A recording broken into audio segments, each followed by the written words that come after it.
बिस्मिल्लाहिर्रहमानिर्रहीम, अस्सलाम वालेकुम रहमतुल्लाहि व बरकातुहू। आइए मोहसिन नकवी और हम डिस्कस करें FSc part 2 mathematics chapter number 6 conic section के बारे में। तो बेसिकली हमारे पास इस चैप्टर में 4 टाइप्स के कोनिक सेक्शन हमने डिस्कस करने हैं, जिनमें से पहला कोनिक सेक्शन है हमारे पास सर्कल। सर्कल से रिलेटेड एक्सरसाइज 6.1 एक्सरसाइज हम सॉल्व कर रहे हैं। लास्ट वीडियो में हमने सॉल्व किए थे क्वेश्चन नंबर 5 एंड 6।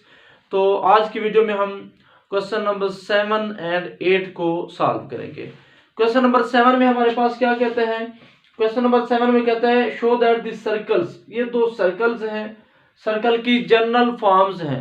मैंने आपको पहले भी बताया हुआ है कि सर्कल की दो फॉर्म्स होती हैं, एक स्टैंडर्ड फॉर्म होती है, दूसरी जनरल फॉर्म है। तो ये x square plus y square plus 2gx plus 2fy plus of c, ये हमारे पास सर्कल की कहलाती है जनरल फॉर्म। और दूसरी आपके पास होती है x माइनस एच का square plus of y minus k का square is equal to a का स्क्वायर, जिसमें k और h सर्कल के सेंटर होते हैं, सेंटर के कोऑर्डिनेट्स हैं, और a आपके पास रेडियस होते हैं।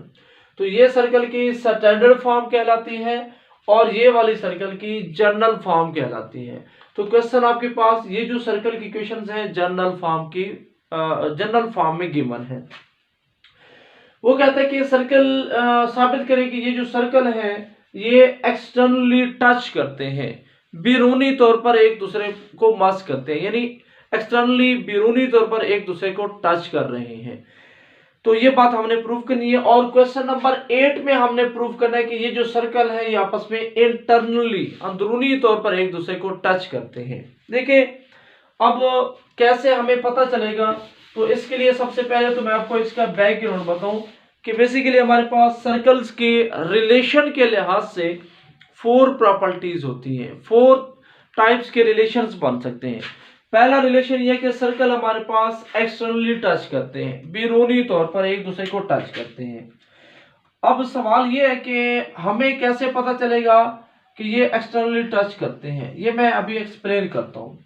4 किस्म के रिलेशन है। नंबर 1 एक्सटर्नली टच करेंगे, नंबर 2 इंटरनली टच करेंगे, यानी ये सर्कल है, दूसरा ये सर्कल है, ये एक पॉइंट पे इंटरनली टच करेंगे। तीसरी बात यह है कि सर्कल ओवरलैप करेंगे, यानी एक दूसरे को कट करेंगे। क्या करेंगे? कट करेंगे।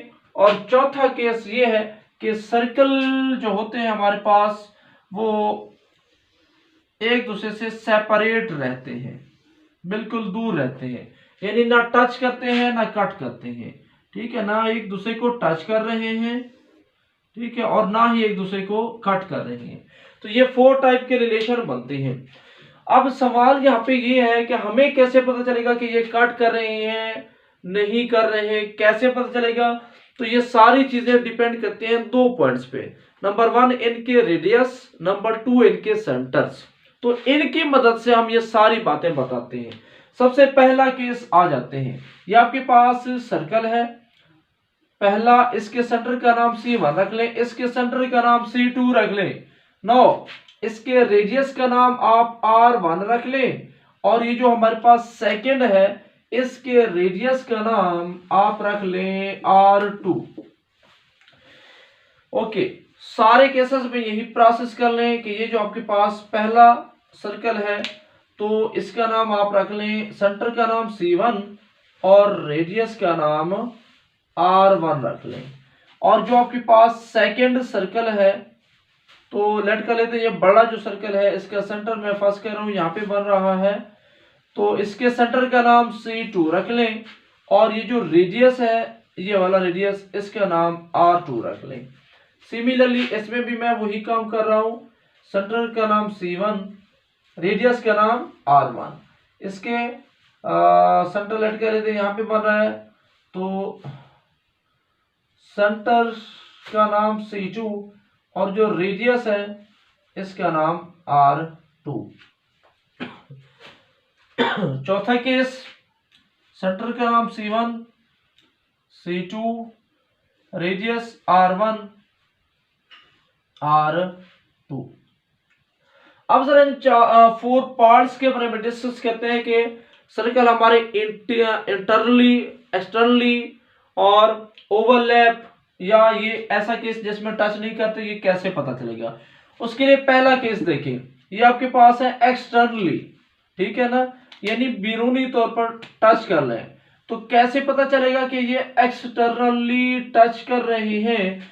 तो कंडीशन ये है कि इनके जो सेंटर्स हैं उनका डिस्टेंस यानी C1 और C2, एक्सटर्नली के लिए कंडीशन होती है कि C1 एंड C2, ये जो डिस्टेंस है ये किसके इक्वल होना चाहिए? रेडियस के सम के इक्वल होना चाहिए।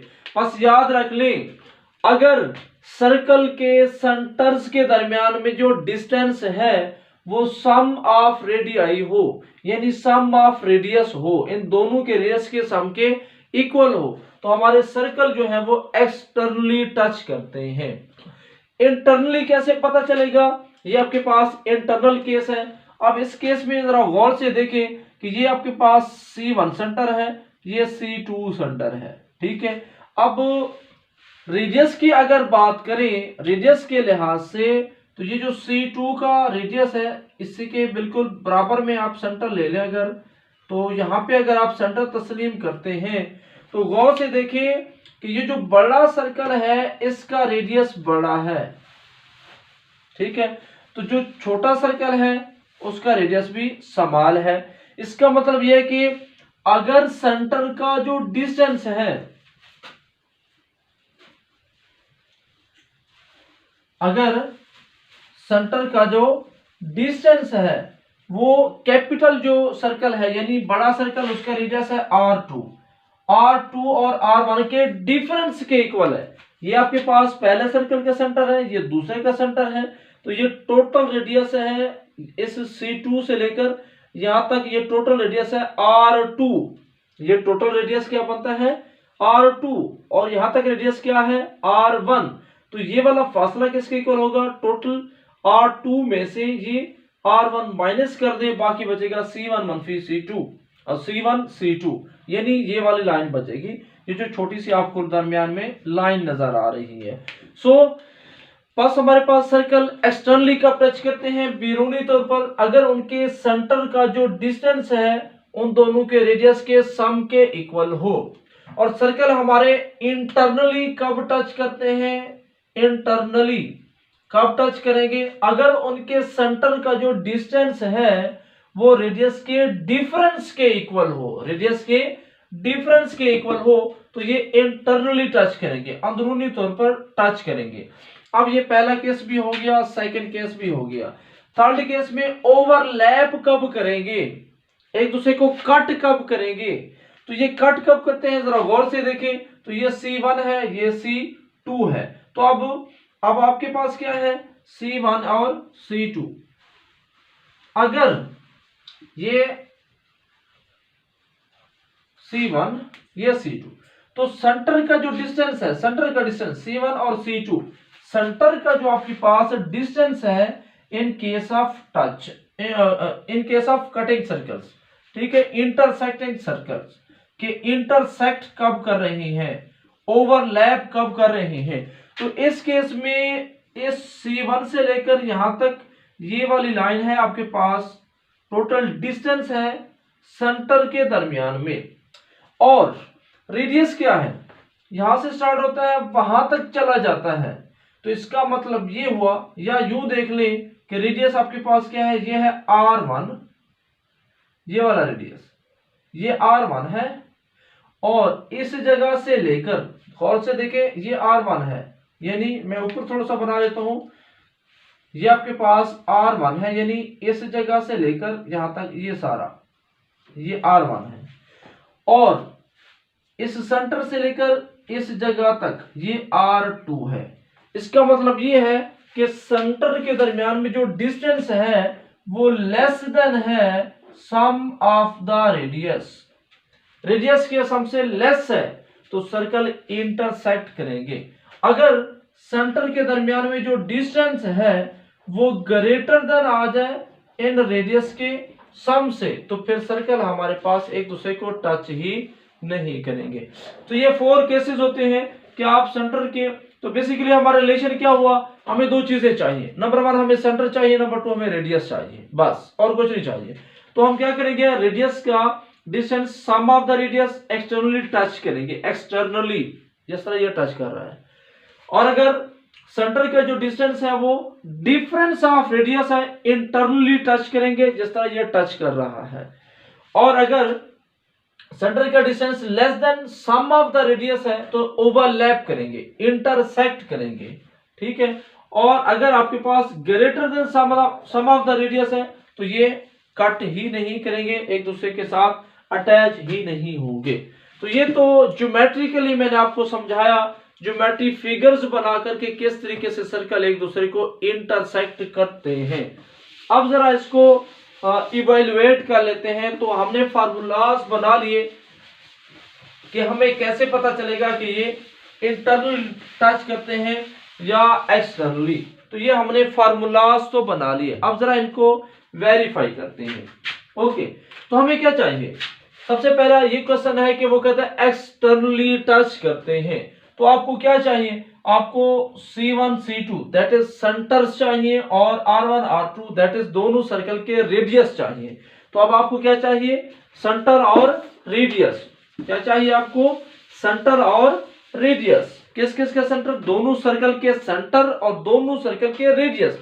अब जरा गौर कीजिएगा, ये दोनों है जनरल फॉर्म से, सो हम इन दोनों के सेंटर और रेडियस निकालते हैं। कैसे निकालेंगे, सबसे पहले हम इस वन को सर्कल की जो जनरल फॉर्म है उससे कंपेयर करते हैं, इससे हम सेंटर निकालेंगे। क्यों, हमें पता है कि जब हम कंपेयर करेंगे सेंटर क्या होता है, ये अगर जनरल फॉर्म है तो जनरल फॉर्म में x का जो कोफिशिएंट है -g ये सेंटर होता है, और y का कोफिशिएंट जो है f ये -g -f ये सेंटर होता है।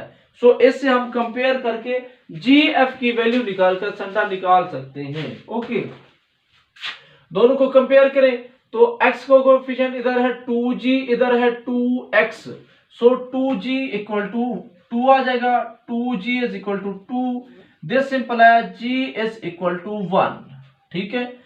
अब दूसरा कंपेयर करें, 2f equal to -2, 2f is equal to -2, तो यहां से f की वैल्यू आ जाएगी -1, और c आपके पास आ जाएगा -7। नो सेंटर क्या आया, पहले सर्कल का, ये फर्स्ट सर्कल का सेंटर आपके पास C1 आपके पास आ रहा है -g की वैल्यू क्या है 1, तो -1 एंड -f + 1, ये आपके पास पहले सर्कल का सेंटर आ रहा है। और पहले सर्कल का रेडियस क्या होगा, ये तो आपके पास सेंटर आ गया, पहले सर्कल का रेडियस क्या होगा, रेडियस के लिए आपके पास फार्मूला होता है f का स्क्वायर g का स्क्वायर -c√।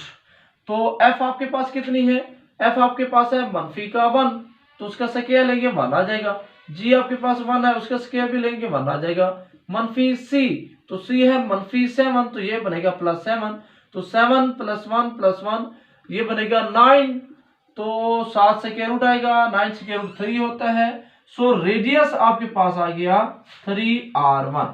तो ये किसके आ गए, पहले सर्कल की, आपके पास एलिमेंट दोनों आ गए, सेंटर भी आ गया, रेडियस भी आ गया।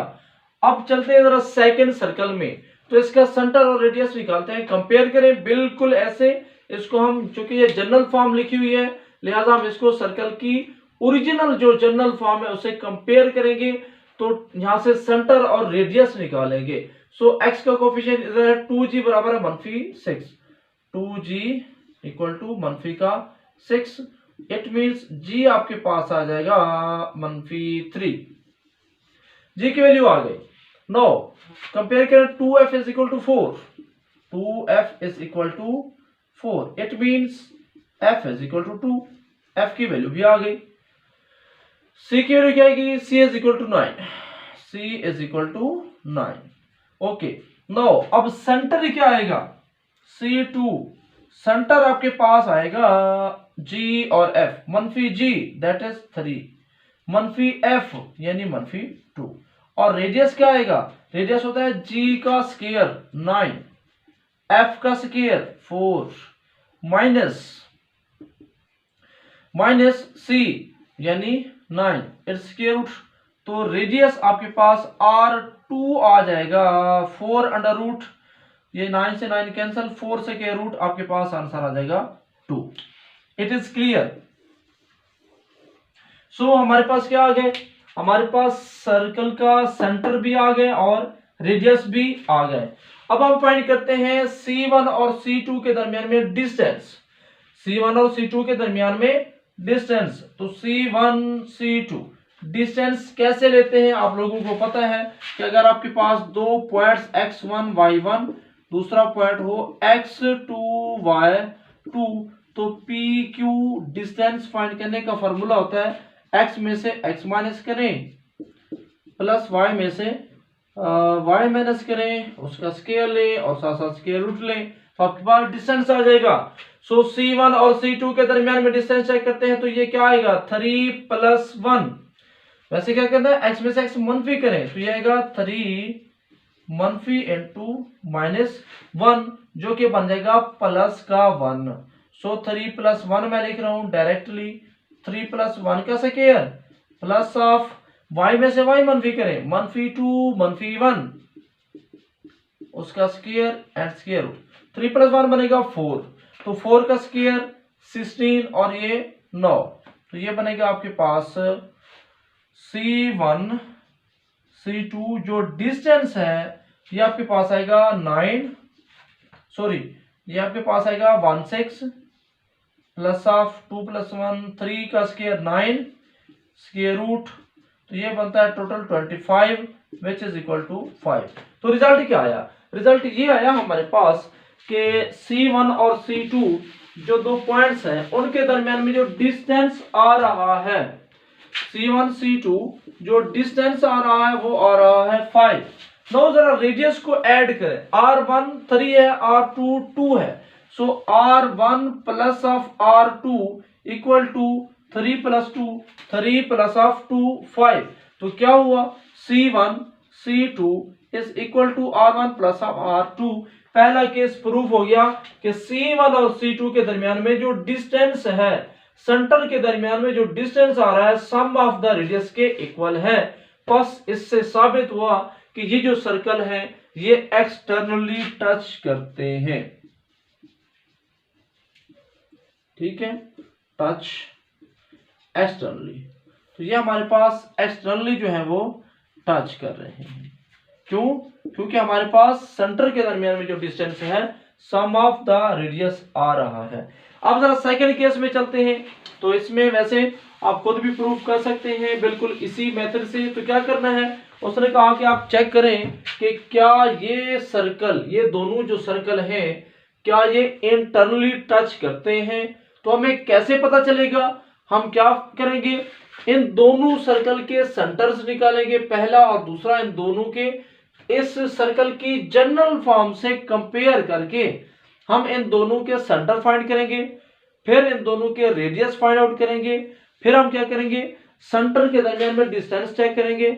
अगर सेंटर के दरमियान में जो डिस्टेंस है वो डिफरेंस ऑफ रेडियस आ रहा हो, R2 मनफी R1 के इक्वल आएगा, तो इसका मतलब ये है कि ये सर्कल हमारे इंटरनली टच करते हैं। ओके, तो सबसे पहली बात तो ये है कि ये फार्मूला होल्ड करवाने के लिए हमें दोनों सर्कल के सेंटर और रेडियस चाहिए। तो हम फाइंड करते हैं, जरा कंपेयर करते हैं इस इक्वेशन के साथ। तो 2g इधर आपके पास पहले केस में, पहले सर्कल की केस में 2g बराबर है 2, 2g इज इक्वल टू 2, तो यहां से g की वैल्यू आ जाएगी 1। f निकालें, 2f आपके पास पहले सर्कल की केस में 2f आपके पास है नहीं, तो पहले केस में आपके पास y की वैल्यू नहीं है, इसका मतलब 2f इक्वल टू 0 आ जाएगा, तो f की वैल्यू तो आ गई 0, ठीक है, पहले केस में हमारे पास नहीं है। क्वेश्चन नंबर ओके, y वाली टर्म नहीं है, तो ये हमारे पास सेंटर क्या आया, पहले केस में सेंटर है -g -f, सेंटर के कोऑर्डिनेट होते हैं -g -f, तो पहले केस में सेंटर है -1 एंड 0।